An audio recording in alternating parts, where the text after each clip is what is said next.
But in reality, what does it take to achieve your outcome? And it's sometimes you can Google it up, the answers, and it's not going to be the end of the world, right? It's not going to take down NASA if you don't know the formula for the volume of a sphere. Yeah, I saw this video and I was like, oh, this looks juicy. Let's talk about it. PT is the top performing doctor in a new study conducted on 5 AI language models. It scored 98% on the same 50 questions that doctors have to answer to get a medical license, beating competitors Claude, Gemini, Grok, and Hugging Chat / Llama. Joining us right now with more on this is Dr. Scott Gottlieb. He's former FDA Commissioner, also a CNBC contributor. And Dr. Gottlieb, I have to say I learned a lot reading through your article that's now posted on this. I think the thing I learned that shocked me the most is that doctors only have to get a 60% to basically get a passing grade on this. Wait, what? Doctors only have to get 60%? Okay, I just saw this post a day or two ago, and it was a person, I forget their name. And if I could get you that post as quickly as I thought of it, I would, but I don't know how to find it that quick. This person said he was an engineer at NASA, and he just looked up the formula for the volume of a sphere. Yeah. And I just thought that was interesting because, you know, when we're in school, we have to memorize all these things. When we're in school, we have to memorize all these formulas, take all these tests, all these exams, just to prove that you know something. Yet in the real world, you can Google up your answer, right? In the real world, you can actually say, oh, you know what? I work at NASA and I cannot remember off the top of my head just exactly what the formula is for the volume of a sphere. Let me Google it up real quick. Oh yeah, now I can apply that. And the best story I ever had with that was I was working with this individual, very smart guy, but also very cocky in how smart he was, right? And this was early on in my trading career. And we were talking about options. And he's like, oh, yeah, if you're so smart with options, why don't you list me off the Black-Scholes options pricing formula? And I looked at him and I said, I don't have to know the formula to know how to make money. And I know how to make money using options. And that shut him up real good, because you can be as academic as you want to be, but in reality, what does it take to achieve your outcome? And it's sometimes you can Google it up, the answers, and it's not going to be the end of the world, right? It's not going to take down NASA if you don't know the formula for the volume of a sphere. Jean-Louis is here. They still call the person with the C average in medical school a doctor. Yeah. Brad says, whoever memorized that? I don't know. People who think that they are far too smart for their own goods. That's who. But going back to this, right? ChatGPT is just Googling up the answers, right? Of course it's going to score higher than anybody else. Of course ChatGPT is going to be the highest scoring doctor of all time because it can Google the answers. It's not like it knows anything. Yeah, and the average score is 75%, and all of these large language models pass the medical licensing exam. So what we did was we fed 50 questions from the USMLE Step 3 medical licensing exam. So this is the third in a 3-part series of exams that doctors take. Typically, you'll take this Step 3 while you're in your first year of residency, and it's the final step before getting your medical license. So we fed 50 questions from this exam to the top 5 large language models. We were expecting more separation, and quite frankly, I wasn't expecting the models to do as well as they did. The reason why we wanted to do this was a lot of consumers and so ChatGPT 4.0, we have that. Totally awesome. We use it for so much stuff. Claude 3.5 got a 90%. Google's Gemini, it was probably too woke to get a 90%. And Elon's Grok got an 84%. But still, let's be realistic here. They're just Googling up the answers. It's not like they actually know anything, right? I'm not putting ChatGPT in the operating room and say, go for it. Just Google up how to do a brain surgery real quick, right? Of course, anybody can learn the what is the word I'm thinking of?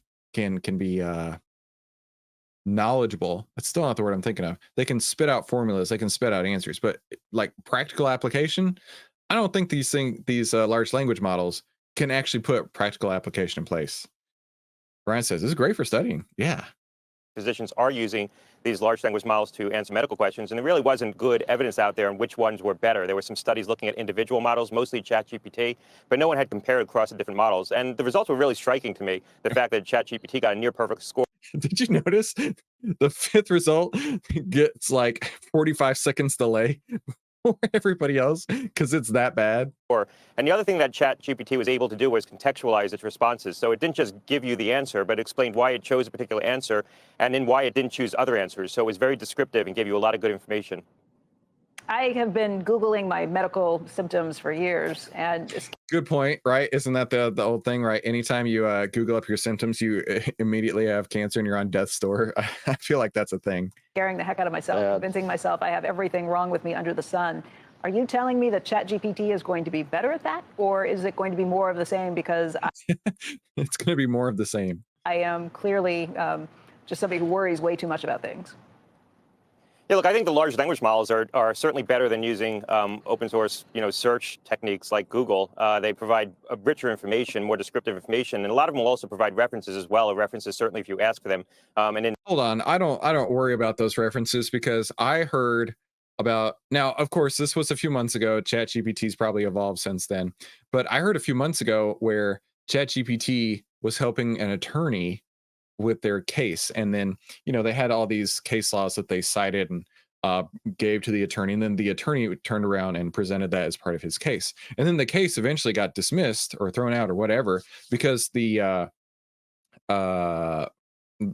judge was doing his research on the citations inside of all the legal documents, and these cases didn't exist. Like, it legitimately made up case law. It made up case law, gave it names, so it's straight up fiction, and then they were trying to use it in a court of law to say, this is the justification for one thing or another. I mean, like, at that point, it's like, we're just making up fiction. So the citations here, they don't really impress me all that much. However, Microsoft now owns a big portion of OpenAI, which is ChatGPT's parent company, right? WebMT didn't use ChatGPT. He used the Texas version. I don't know what that means. So I was looking at OUTLYR's results for Microsoft, right?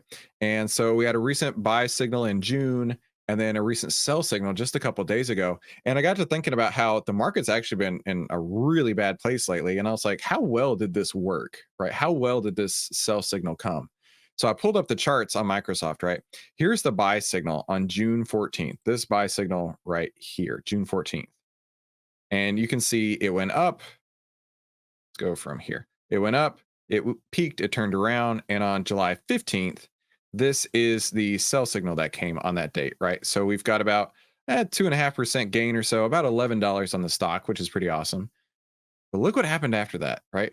Look what happened after the sell signal. The sell signal came, and then the bottom dropped out, right? It dropped another $20, another 4.5 percentage points since that sell signal came. So I love sharing these success stories in OUTLYR, right? Because it just works all day and all night. And I love being a part of this company. And also I love the fact that it has a 113% return here inside of the buy and sell signals with OUTLYR. And just pulling up these case studies, just, makes me happy to see that. Also, real quick, do me a favor while you're watching this video. If you haven't hit the subscribe button, hit that subscribe button, please. So yeah, with all that being said, I don't think that I'm going to be calling up, I use Teledoc on occasion, but I'm not going to be calling up Teledoc's AI and having them come up with some idea for what my illness may be. I certainly am not going to be looking forward to that day, but most likely that's going to be coming soon. Well, I tell you what, it's time for our market analysis. So welcome to the OUTLYR trading room. This is smart trading made simple. Save time, make money, start winning with less risk. And for those of you who don't know me, my name is Christopher Uhl. I've twice been awarded top 100 people in finance. I've been successfully trading since 2009, and I am a partner with OUTLYR. And this is just my style of trading using OUTLYR. So we're going to be using the golden ticket trading strategy today, which is the 8 steps to turn profit hacking into pure gold.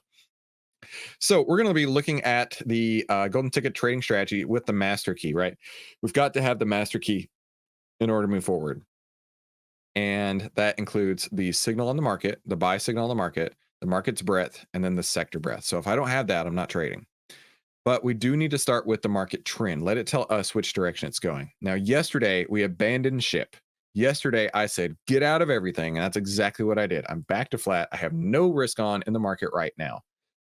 It closed slightly above the 20 EMA yesterday. That was my line in the sand. Anytime the SPY closes under the 20 period, I'm out. I'm out.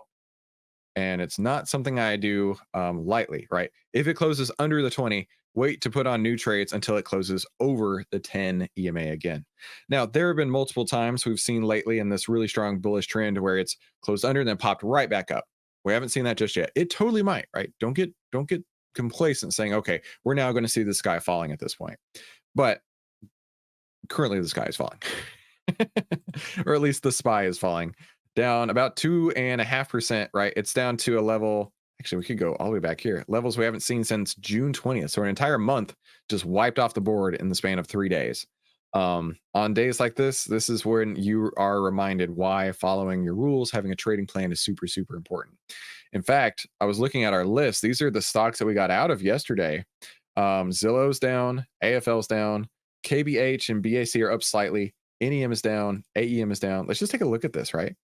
We got in on these green lines, and then we got out right around. I'll tell you what, I'll move the orange lines where we got out. And you can see, we did okay here, managed to save a little bit more profit here. Did okay here, managed to save some more profit. BAC got out right here. So this one wouldn't have worked out so well if we had held it, but that's okay. I don't want to maintain this risk. Same thing with this one here. AFL, man, this one stinks, but I made some money on it and I'm okay with that.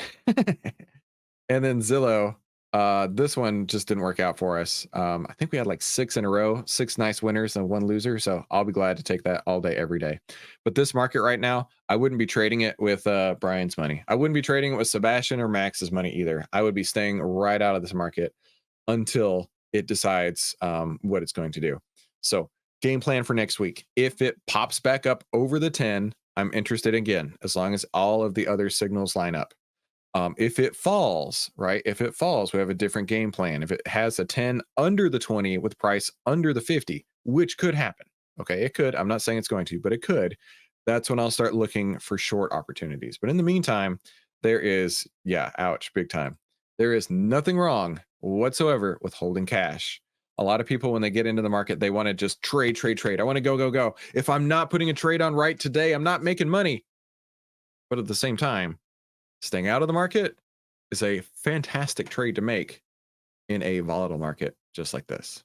So I'm out of the market. I hope you are too. And I hope that your weekend is incredible. And I'll see you right back here on Monday. Talk soon.